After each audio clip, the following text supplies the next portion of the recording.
అందరికీ నమస్కారం.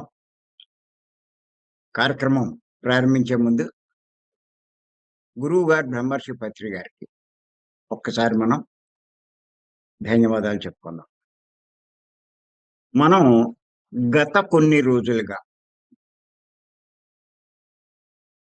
ఆనాపానసతి అంటే బుద్ధుడు బోధించినటువంటి ఆనాపానసతి ధ్యానం యొక్క గొప్పతనం తెలుసుకుంటున్నాం. అంటే శ్వాస మీద ధ్యాస ధ్యానం యొక్క గొప్పతనం పత్రి గారి సందేశాల ద్వారా తెలుసుకుంటున్నాం. ఎంచేతంటే ఆయన ఎన్నో పుస్తకాల్లో ఆయన వ్రాసినటువంటి ఎన్నో పుస్తకాలు, ఎన్నో సందేశాల ద్వారా ఈ శ్వాస మీద ధ్యాస యొక్క గొప్పతనాన్ని వివరించడం జరిగింది. అవన్నీ మనం తెలుసుకుంటే శ్వాస మీద ధ్యాస ఎందుకు పెట్టి ధ్యానం చెయ్యాలో మనకు బాగా అర్థమవుతుంది. ఎన్ని రకాల లాభాలు పొందగలుగుతామో కూడా తెలుస్తుంది.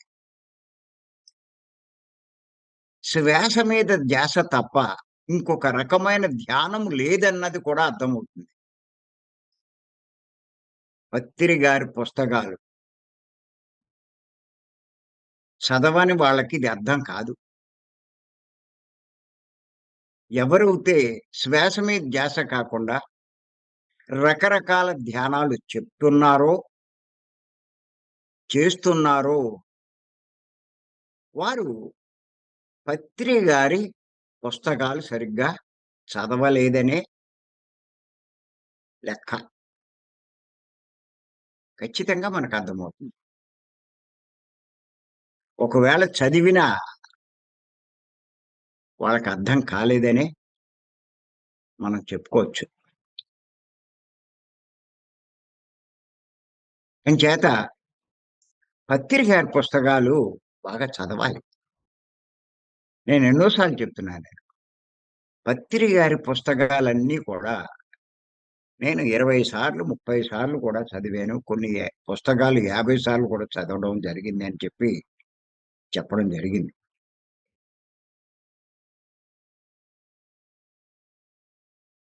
అంతేకాదు పుస్తకాలు చదివినా కూడా మీకు అర్థం కాలేదు అంటే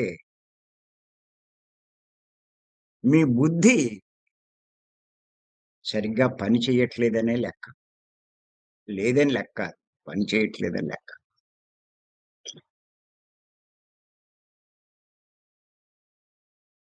మరి అటువంటి వాళ్ళు చేసేవాళ్ళు చేస్తే వాళ్ళు నష్టపోతారు. చెప్పేవాళ్ళు శ్వాస మీద ధ్యాస వదిలేసి మిగతా రకాల ధ్యానాలు చెప్తూ ఉంటే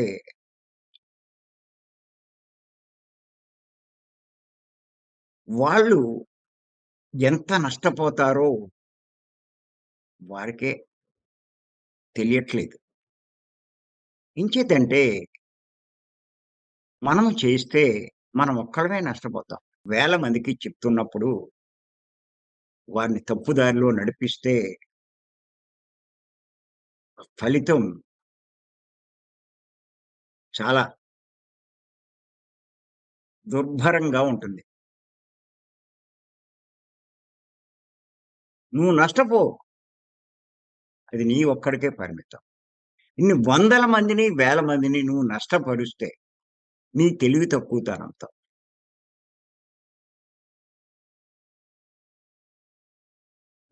ఇంతమందిని నష్టపరచడం అది ఎంత పాపమో ఒక్కసారి అర్థం చేసుకోండి. పత్రి గారు చెప్పేవారు. ఎంతమందినైతే నువ్వు తప్పు దారి నడిపిస్తావో అంతకు అంతమందిని మళ్ళా భవిష్యత్తులో జ్ఞానవంతుల్ని చేస్తూ సరైన మార్గంలో నడిపించేదాకా నువ్వు జన్మలు తీసుకుంటూనే ఉండాలి అని చెప్పారు పత్రి గారు. అది ఇవ్వాళతో సరిపోదండి. మన చుట్టూ ఉన్న వాళ్ళని సంతోషపెట్టడం కాదు. వాళ్ళందరినీ ఆకట్టుకోవడం కాదు.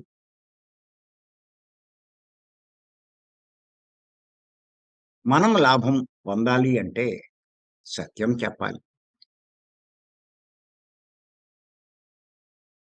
నిర్భయంగా చెప్పాలి. నిస్సంకోచంగా చెప్పాలి.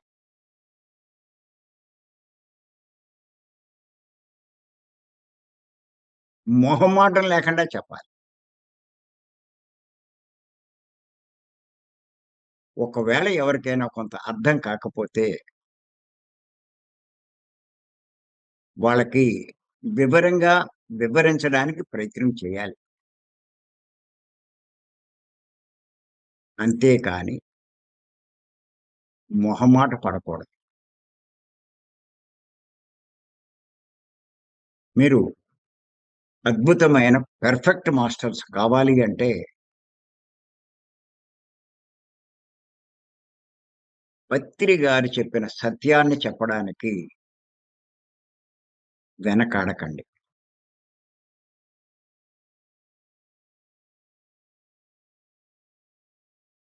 ఇప్పుడు మన సొసైటీలో ఉన్నటువంటి సందేహం ఏమిటి అంటే, పత్రి గారు ధ్యానం అంటే శ్వాస మీద ధ్యాస అని చెప్తున్నారు కరెక్టే. కానీ ఎక్కడికి వెళ్ళినా ఫ్లూట్ వాయిస్తూ ధ్యానం చేయిస్తారు. మ్యూజిక్ పెట్టి ధ్యానం చేయిస్తారు. ఎందుకు చేయిస్తారు అనేటువంటి సందేహం ఉంది. దాని మీదే పత్రి గారు క్లారిఫికేషన్ ఇచ్చారాయన. ప్రకృతి వ్యాలీలో జరిగే యజ్ఞంలో స్పష్టంగా క్లారిఫికేషన్ ఇచ్చారు. నేను చెప్పింది చెయ్యండి. నేను చేసింది చేయకండి. నా స్థాయిలో నేను చేస్తాను. నేను చేశానని మీరు చేస్తే మీరు నష్టపోతారు. మీ స్థాయిలో మీరు చేయండి. పులిని చూసి నక్క వాత పెట్టుకుంటే ఎవడికి నష్టం? నక్కకే నష్టం అని చాలా స్పష్టంగా చెప్పారు. ఇది అర్థం చేసుకోండి.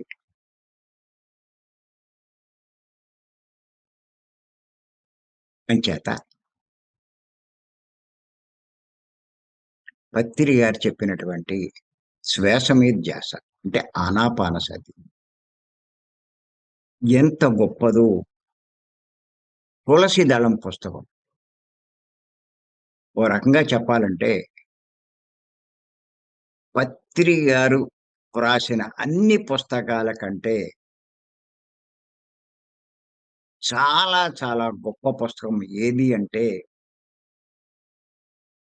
'తులసి దళం 1' పుస్తకం. అపార జ్ఞానాన్ని ఆ ఒక్క పుస్తకంలో క్రోడీకరించారు. ఎన్నో గ్రంథాల నుంచి సేకరించి ఇచ్చినటువంటి పుస్తకం. నిజంగా మనం ఆ పుస్తకాలన్నీ చదివి, ఆ గ్రంథాలన్నీ చదివి, ఆ జ్ఞానం సంపాదించడం చాలా చాలా కష్టమండి. మన జీవితం సరిపోదండి. అసలు ఆయన రాసినటువంటి ఆ సందేశాలు అర్థం చేసుకోవాలంటేనే మన జీవితం సరిపోదు. అంత లోతు అర్థాలతో కూడుకున్నటువంటి సందేశమండి అది. ఆ పుస్తకంలోంచే మనం ఈ శ్వాస మీద ధ్యాస గొప్పతనాన్ని తెలుసుకుంటున్నాం. నిన్న కొంత తెలుసుకున్నాం. ఈరోజు మరికొంత తెలుసుకున్నాం. ఆయన చెప్పినటువంటి సందేశం ముందు చెప్పుకొని దాన్ని వివరించుకుందాం. రాసుకొని చెప్తాను. తులసి దళానికి ఒక చిన్న కొమ్మ, 2 ఆకులు ఉంటాయి.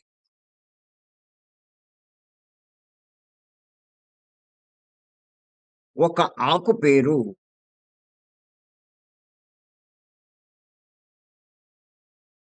నీ వాస్తవాన్ని నువ్వే సృష్టించుకుంటున్నావు అన్న జ్ఞాన సూత్రం. రెండో ఆకు పేరు ఆనాపానసతి విపస్సన అనే ధ్యాన సూత్రం. మొదటి ఆకు జ్ఞానాగ్నికి మూలం.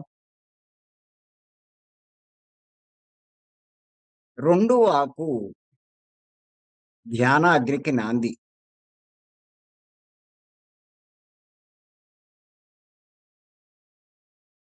మొదటిది మన జ్ఞాన చక్షువును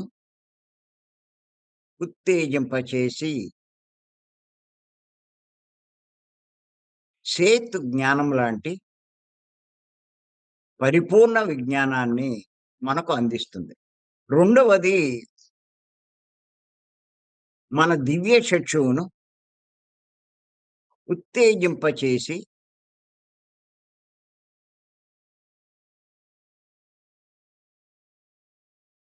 బుద్ధత్వం అనే పరిపక్వమైన యోగ స్థితిని మనకు కలగజేస్తుంది.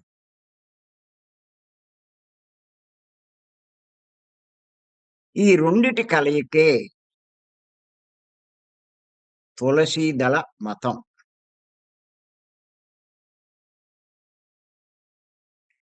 ఇక్కడ మొదటి ఆకు గురించి విపులంగా చెప్పాలంటే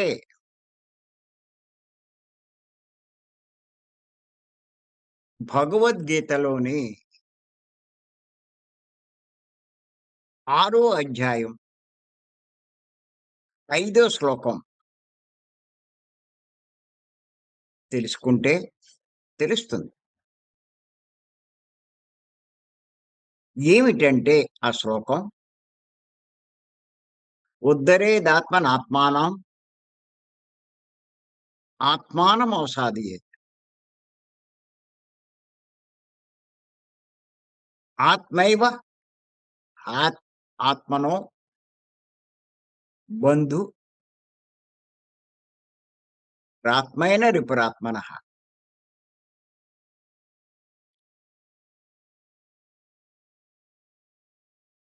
అంటే దాని అర్థాన్ని చెప్పారు పత్రి గారు. ఎవ్వరూ ఇంకొకరికి ఏమీ చెయ్యలేరు.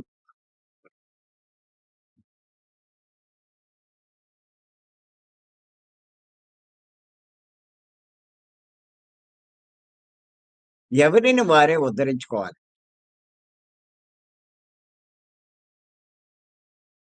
ఎవరికి వారే బంధువులు. ఎవరికి వారే శత్రువులు.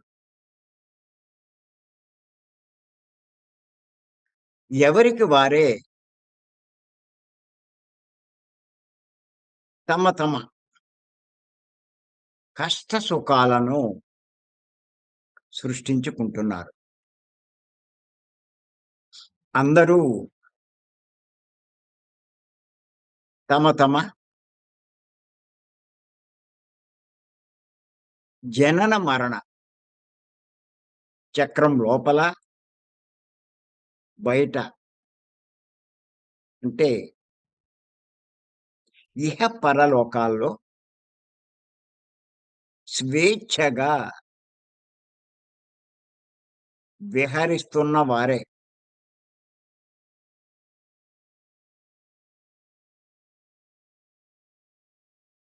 అందరూ ఏది కావాలంటే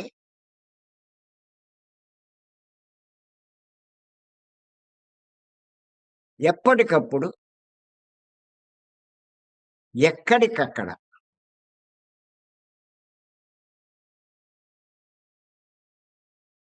సమకూర్చుకోగల సర్వసమర్థత కలిగి ఉన్నవారే. ఇదే పరమ సత్యం. ఇదే వికసిత జ్ఞానచక్షు పూర్ణ సారాంశం. ఇక్కడికి వివరించుకుందామండి మనం. రేపు రెండో ఆకు ఆనాపానసతి విపస్సన అన్న దాని గురించి, రెండో ఆకు గురించి తెలుసుకుందాం. ఈరోజు ఈ మొట్టమొదటి ఆకు పత్రి గారు తులసి దళంలో చెప్పినటువంటి మొట్టమొదటి ఆకు గురించి తెలుసుకుందాం.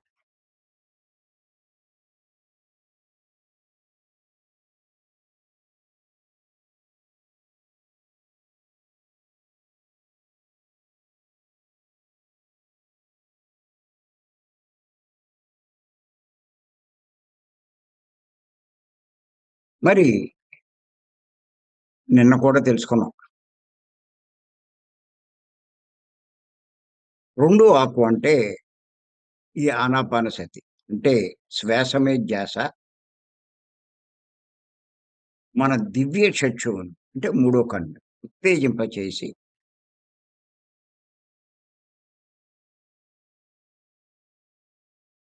దాని ద్వారా బుద్ధత్వం అనే పరిపక్వమైన యోగ స్థితిని మనకు కలగజేస్తుంది అన్నాడు. పరిపక్వమైన యోగ స్థితి. ఇక్కడ ఆ పదాలు ఏది మిస్ అయినా మనకి పూర్ణ అర్థం తెలియదు. అర్థం కాదు.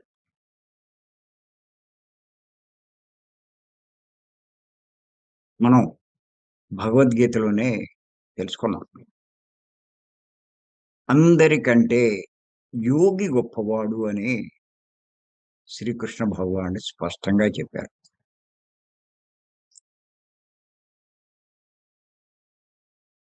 తపస్విభ్యోధికో యోగి జ్ఞానిభ్యో మతోధిక కర్మభ్యోధికో యోగి తస్మాత్ యోగి భవ అర్జున. అందరికంట యోగి గొప్పవాడు జపతపాలు చేసేవాడి కంటే.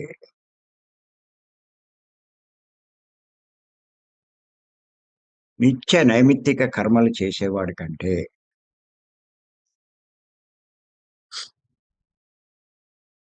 మరి పండిత జ్ఞానం కలిగిన వాడి కంటే, సంస్కృతం తెలిసి ఈ గ్రంథాల్లో ఉన్నటువంటి అర్థాన్ని బోధించే వారి కంటే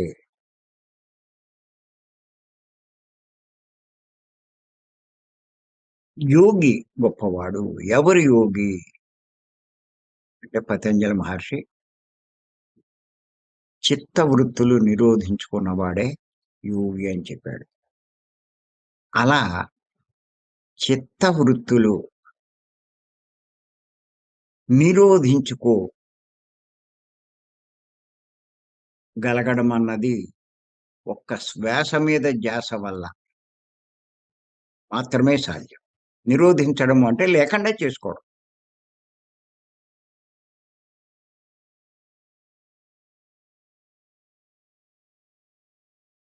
ఇదే యోగ స్థితి. ఇక్కడ మనం బాగా గుర్తుపెట్టుకోవాలి. ఈ శ్వాస మీద ధ్యాస ద్వారా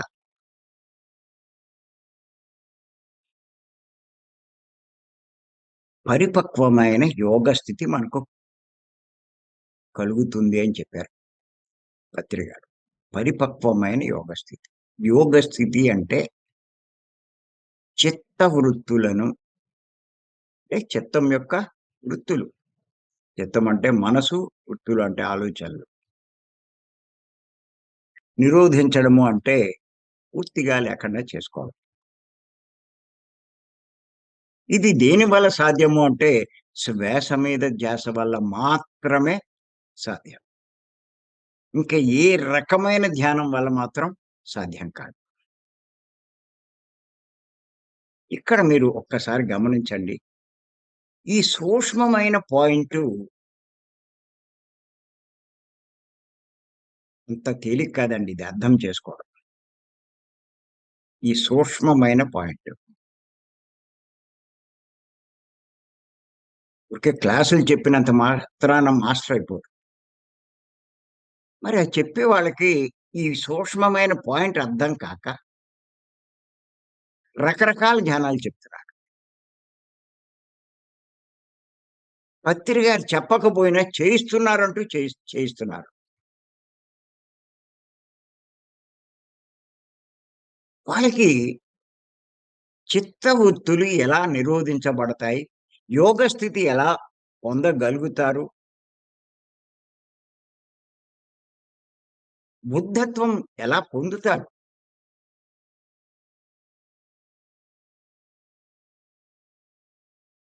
ఇక్కడ చిన్న పాయింట్ చెప్తాను మీకు.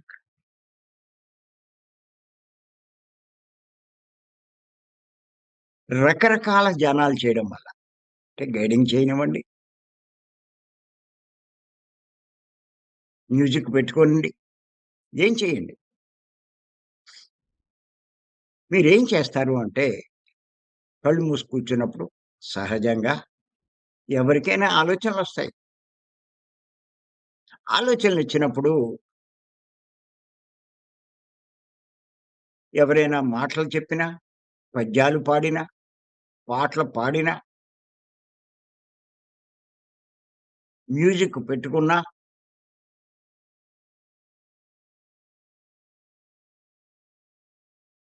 ఏమవుతుందంటే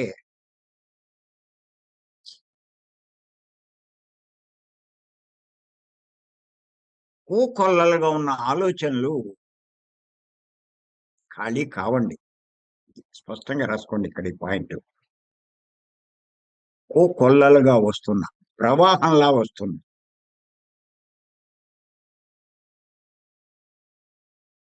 ఒకదాని వెనకాల ఒకటి కెరటాల్లా వస్తున్న, సముద్రపు కెరటాల్లా వస్తున్న ఆలోచనలు ఖాళీ కావు. లేకుండా పోవు.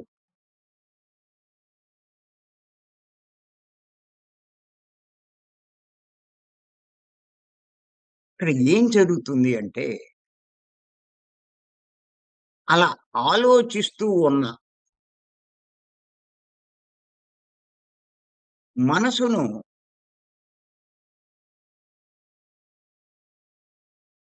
మ్యూజిక్ మీదకు మళ్ళిస్తారు.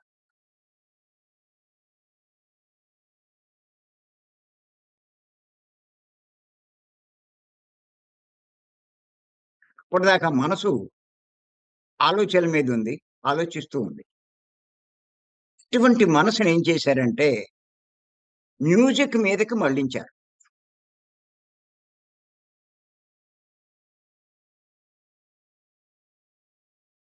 ఇక్కడ కూడా ఇంకొక విషయం మీరు తెలుసుకోవాలి. మనసు ఒకే సమయంలో ఒక్క పనే చేయగలదు కానీ, 2 పనులు చేయలేదు.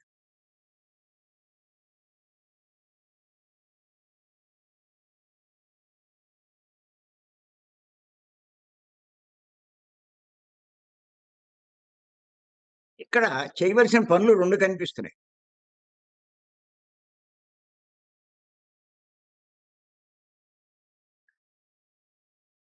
ఒకటి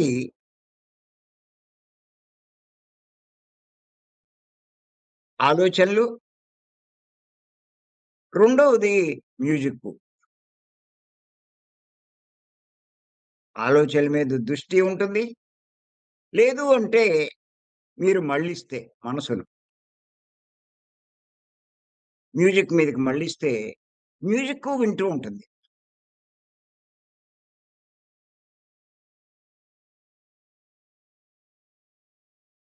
మరి మనసు ఒక పనే చేయగలదు. రెండో పని చేయలేదు.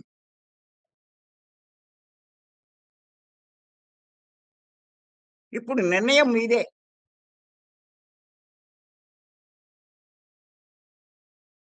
ఆ మనసును శ్వాస మీద ఉంచాలా?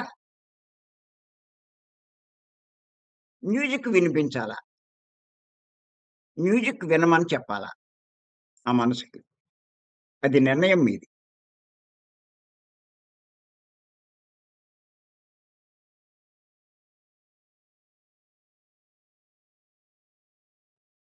మ్యూజిక్ మీద మీరు పెడితే మనసు అది చక్కా ఆహ్లాదంగా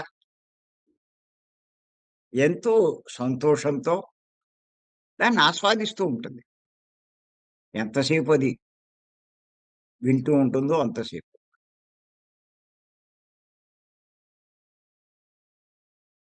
కానీ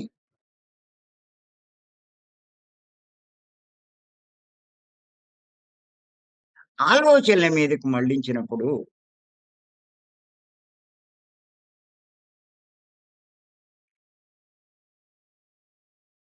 నెమ్మది నెమ్మదిగా ఒక్కసారి కాదు గానీ నెమ్మది నెమ్మదిగా ఆలోచనలు మళ్ళిస్తారు. ఆలోచనలొస్తూ ఉంటాయి. కట్ చేస్తారు. మళ్ళా వస్తూ ఉంటాయి. కట్ చేస్తారు. మళ్ళా వస్తూ ఉంటాయి. ఇది జరుగుతుంది ఆలోచనలు మళ్ళించినప్పుడు. శ్వాసను గమనించడం అంటే. ఆ ఆలోచన యొక్క ప్రభావం తగ్గిపోతూ ఉంటుంది. తగ్గి, తగ్గి దాని ప్రభావం పూర్తిగా పోతుంది.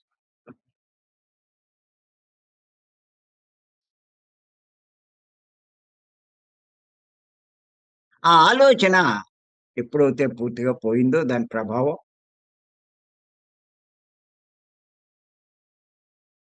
ఆ ఆలోచన మిమ్మల్ని ఇబ్బంది పెట్టదు.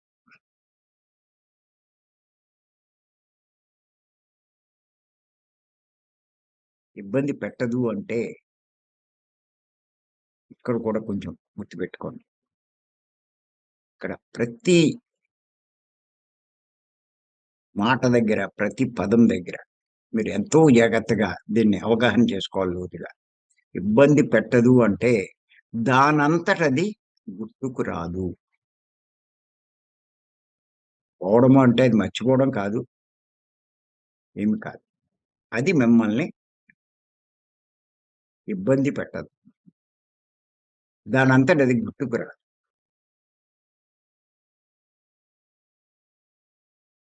అది శ్వాస మీద ధ్యాస వల్ల మీకు ఆ స్థితొస్తది.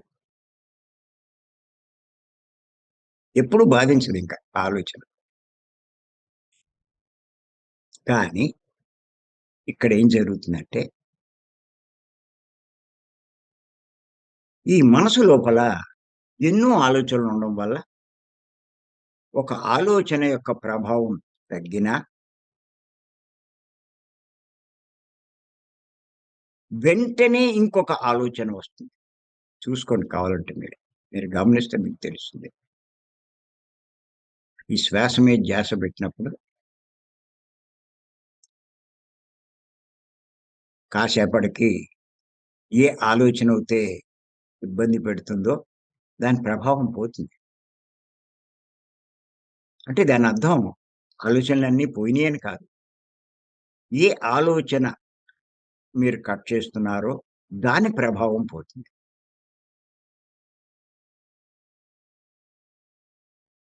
కానీ ఇంకొక కొత్త ఆలోచన లోపల చాలా స్టాక్ ఉంది. అది వస్తది.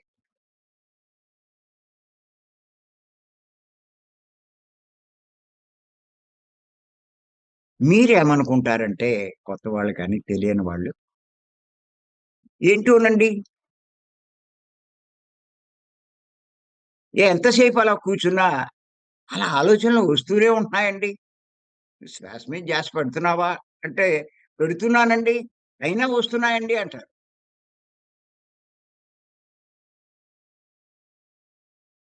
అంటే ఇక్కడ అర్థమేంటి? శ్వాస మీద ధ్యాస పెడుతున్నా వస్తున్నాయంటే, ఒకటి పోయినా ఇంకొకటొస్తుంది. అది పోయినా ఇంకోటొస్తుంది. అంటే దాని అర్థం ఏమిటి అంటే, కొన్ని పోతున్నాయి. ఇంకా కొన్ని వస్తున్నాయి. దాని అర్థం ఏంటి అంటే, ఇంకా వస్తున్నాయంటే, మీరు కేటాయించిన సమయం సరిపోవట్లేదు.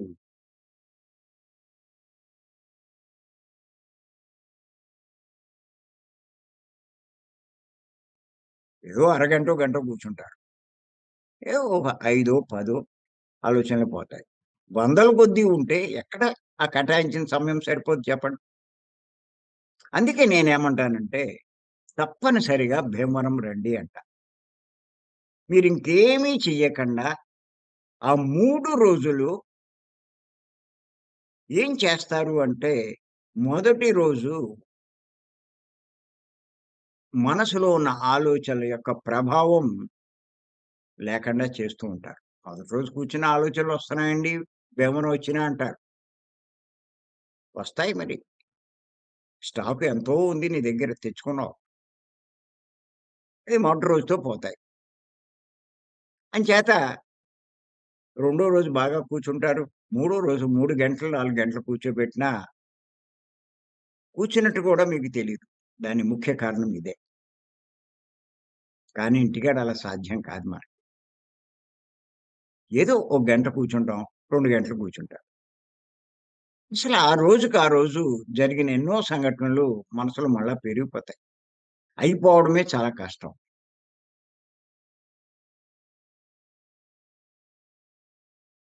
ఎక్కడ వీలవుతది?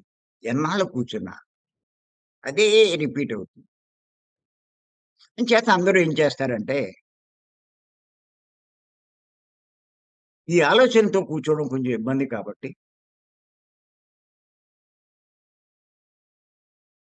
ఈ ఆలోచనలు ఇబ్బంది పెట్టకుండా, మనసును మ్యూజిక్ మీదకి డైవర్ట్ చేస్తారు. ఆ మ్యూజిక్ పెట్టుకుంటారు. ఆ మ్యూజిక్ వింటూ ఉంటారు.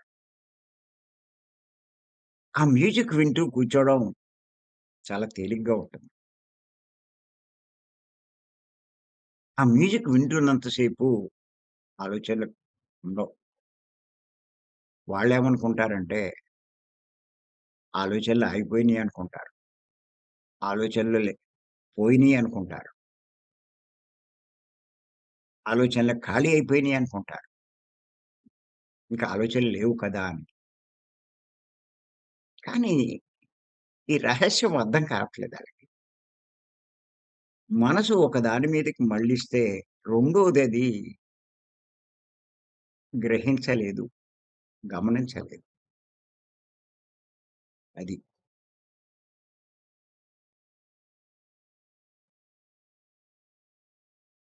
ఇక్కడ జరిగేదది. ఇంచేత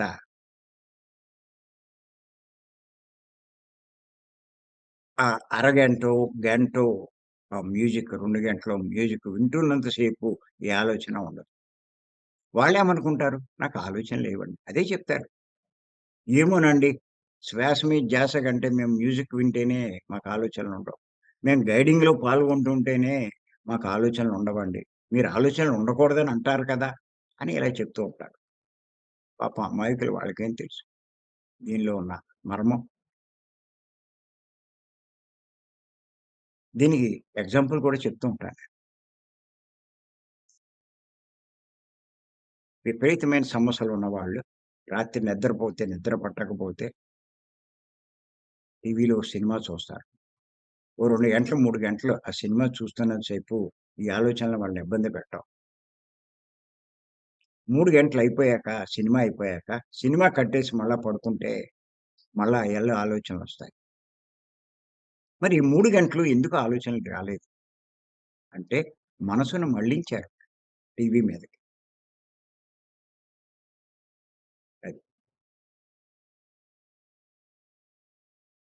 అలాగే ఇక్కడ కూడా ఇబ్బంది ఆలోచనలు ఇబ్బంది పెడుతూ ఉంటే మ్యూజిక్ మీదకి మళ్ళిస్తారు. లేతే మాటల మీదకి మళ్ళిస్తారు. నచ్చే మాటలు వింటూ ఉంటారు.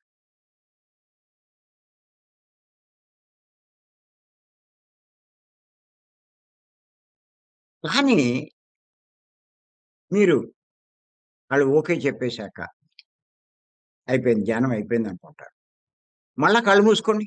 అయ్యే ఆలోచనలు మళ్ళా మిమ్మల్ని ఇబ్బంది పెడతాయి. దాని అర్థం ఏంటి? ఆలోచనలు పోలేదు అని అర్థం. అది.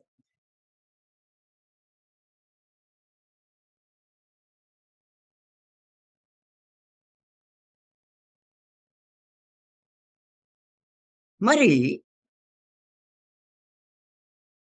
ఈ ఆలోచనలు పోకపోతే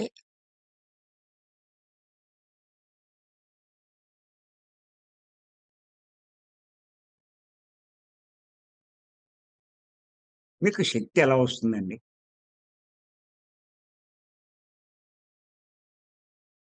శక్తి పెరగకపోతే మీలో శక్తి పెరగకపోతే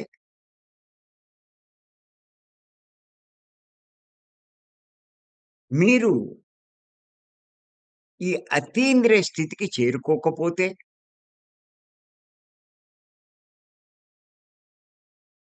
ఇంద్రియ స్థితి అంటే మనసు పనిచేసే స్థితండి. గుర్తుపెట్టుకోండి. ఇంద్రియాలు అంటే బాహ్యేంద్రియాలు, అంతరింద్రియాలు. బాహ్యేంద్రియాలు అంటే కర్మేంద్రియాలు, జ్ఞానేంద్రియాలు. ఈ కర్మేంద్రియాలని, జ్ఞానేంద్రియాలని పని చేయకుండా ఉంచుతారు మీరు. కళ్ళు మూసేశారు, నోరు మూసేశారు, చేతులు, కాళ్ళు కట్టేశారు, అన్నీ చేశారు. కానీ మనసును కట్టలేకపోయారు.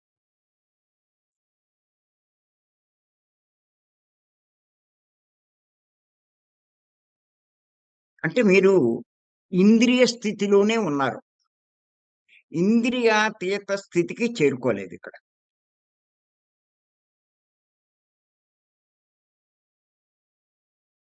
అని ఎప్పుడైతే మీరు శ్వాస మీద ధ్యాస ఉంచి ధ్యానం చేస్తారో, మీరు ఇంద్రియాతీత స్థితికి చేరుకుంటారు.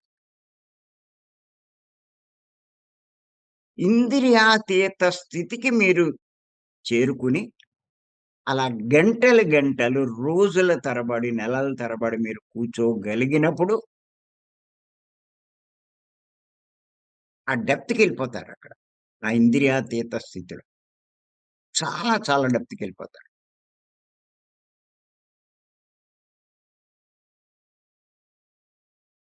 ప్రతి స్థితిలో కూడా ప్రారంభము, మధ్య, చివర 3 ఉంటాయి ఎప్పుడు కూడా. ప్రారంభ స్థితి, మధ్యస్థ స్థితి, చివరి స్థితి. ఈ ఇంద్రియాతీత స్థితిలో కూడా ఇలాగే 3 స్థితులుంటాయి. చివరి స్థితికి మీరు చేరుకున్నప్పుడు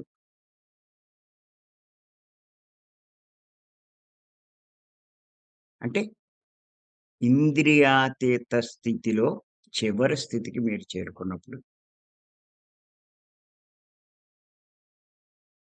మీ అతీంద్రియాలు, మీ అతీంద్రియాలు, ఇంద్రియాలకు అతీతమైన కొన్ని ఇంద్రియాలున్నాయి.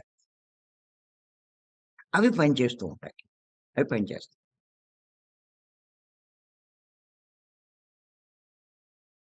ఇప్పుడు ఈ కళ్ళున్నాయి.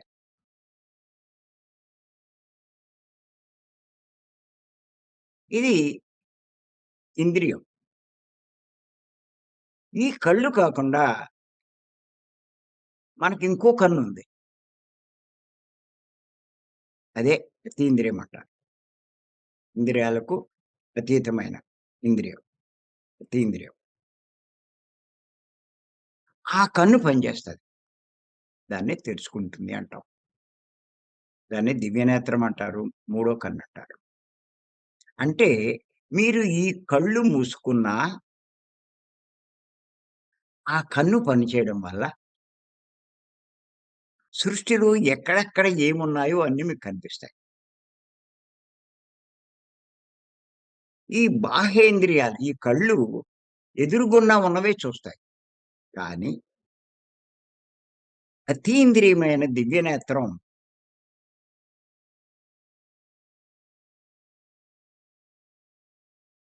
అంటే దివ్యచక్షువు ఉత్తేజితమవ్వడం వల్ల ఎన్నెన్నో చూస్తారు అక్కడే కూర్చుని ఆ కళ్ళతో. ఆ ఒక్క కన్నుతో. దాన్ని శివుడు మూడో కన్ను. వీరబ్రహ్మేంద్ర స్వామి వారు మూడో కన్ను అంటారు. ఆయన శక్తితో 700 సంవత్సరాలు ఎదరకి, 700 సంవత్సరాలు వెనక్కి చూశారు. ప్రపంచంలో జరిగేవన్నీ చెప్పారు.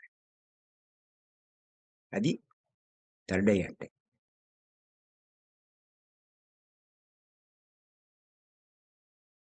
ఇంకా ఆ స్థితిలో అలా ఉండిపోవాలి. మళ్ళా మీరు సంసారము, మీ వ్యాపారము, మీ ఉద్యోగము ఇయన్నీ గుర్తొస్తే ఇంకేం కూర్చుంటారు మీరు.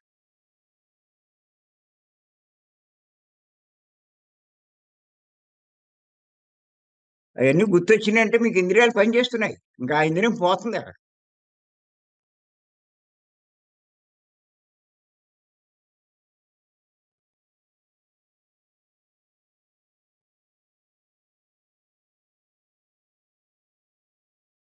అది ఉత్తేజితమవుతుంది. అది ఉత్తేజితం అవ్వడం వల్ల ఈ కళ్ళకు, ఈ ఇంద్రియాలకు తెలియనేటువంటి ఎన్నో విషయాలు మీరు తెలుసుకోగలుగుతారక్కడ.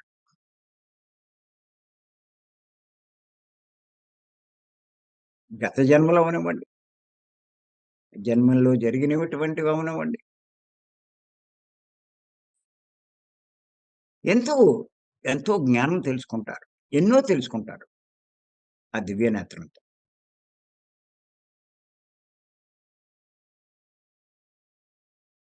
వారిలో ఎంతో మార్పొస్తుంది. అయన్నీ తెలుసుకోవడం వల్ల అయి కర్మ సిద్ధాంతాలు అన్నీ తెలుసుకుంటారు. ఏ జన్మలో ఏం చేస్తే, ఎలాంటి తర్వాత జన్మలో ఎలా అనుభవించారు. ఇలా ఎన్నో విషయాలు. ఒకటి కాదు, 2 కాదు. మీ గురించే కాదు, ఇతరుల గురించి కూడా మీకు అర్థమవుతుంది. చాలా పూర్ణమైనటువంటి అవగాహన కలుగుతుంది. వాళ్ళ జీవితం అలా ఎందుకుంది? వీళ్ళ జీవితం ఇలా ఉంది. అలా అన్ని రకాలు అర్థమవుతాయి. అదే పరిపూర్ణమైన బుద్ధత్వం అనేటువంటి పరిపక్వమైన యోగ స్థితి. దాన్నే యోగ స్థితి.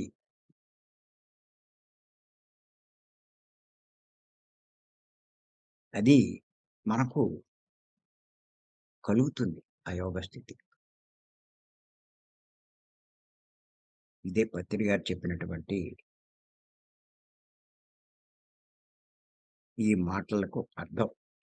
చూడ్డానికి 2, 3 లైన్‌లున్నాయి. దీని లోపల ఎంత అర్థముందో ఒక్కసారి అర్థం చేసుకోండి. ఆషామాషీ కాదు. ఆయనేమన్నారంటే రెండోవది అంటే శ్వాస మీద ధ్యాస. ఆనాపానసతి. తులసీ దళం యొక్క రెండో ఆకు. మన దివ్య చక్షువును ఉత్తేజింపచేసి బుద్ధత్వం అనే పరిపక్వమైన యోగ స్థితిని మనకు కలగజేస్తుంది. ఎంత అర్థముందో ఒక్కసారి తెలుసుకోండి. మరి ఈ అవకాశం ఇచ్చిన మీ అందరికీ మరొక్కసారి నేను ధన్యవాదాలు చెప్తున్నాను. రేపు మరికొన్ని విషయాలు మనం తెలుసుకుందాం. ఇక్కడ ఒకటే మీరు గుర్తుంచుకోండి. పత్రి గారిక్కడ చెప్పినటువంటి సందేశం మీరు 2 నిమిషాల్లో చదివేస్తారు. తులసి దళం పుస్తకం చదివేశానంటారు. ఏం చదివారు? ఏం అర్థమైంది? ఏం తెలుసుకున్నారు? మీరేం గ్రహించారు? ఇంత లోతుగా ఆయన మాటలు మనకు అర్థం కావాలి అంటే నేను చెప్తున్నాను నేను. మీ బుద్ధి బాగా వికసించాలి. జ్ఞానం అపారంగా పెరగాలి. లేకపోతే పత్రి గారి మాటలు మీకు అర్థం కావు. అందుకే ఇంత గొప్ప తులసి దళంలో రెండో ఆకు గురించి ఆయన చెప్పినప్పుడు శ్వాస మీద ధ్యాస అని చెప్పినప్పుడు దీనివల్ల ఇన్ని లాభాలు ఉన్నాయని చెప్పినప్పుడు దాన్ని పక్కన పడేసి మ్యూజిక్ పెట్టుకొని చేస్తారు. గైడింగులు చేస్తారు. ఇగ కళ్ళు మూసుకొని భగవద్గీత శ్లోకాలు చెప్తారు. అయి వింటూ ఉంటారు. పాటలు పాడుతూ ఉంటారు. మాస్టర్‌ల సర్దాలు తీర్చుకుంటూ ఉంటారు. మీరు బలైపోతూ ఉంటారు. ఏమీ అర్థం కాదే ఎవడికి. బాగా చెప్పారండి అంటారు. ఇంక ఎప్పటికి ఈ లాభాలు మీరు పొందుతారు. యోగ స్థితి, పరిపక్వమైన యోగ స్థితి ఎక్కడ పొందుతారు? ఉద్ధత్వాన్ని ఎక్కడ పొందుతారు? దివ్య చక్షువుని ఎక్కడ ఉత్తేజింపజేసుకుంటారు? అంచేత అర్థం చేసుకోండి. ఆషామాషీ కాదు. చాలా కష్టమండి ఇది. అంత దీక్ష, పట్టుదల ఉండడం అంటే మామూలు విషయం కాదు.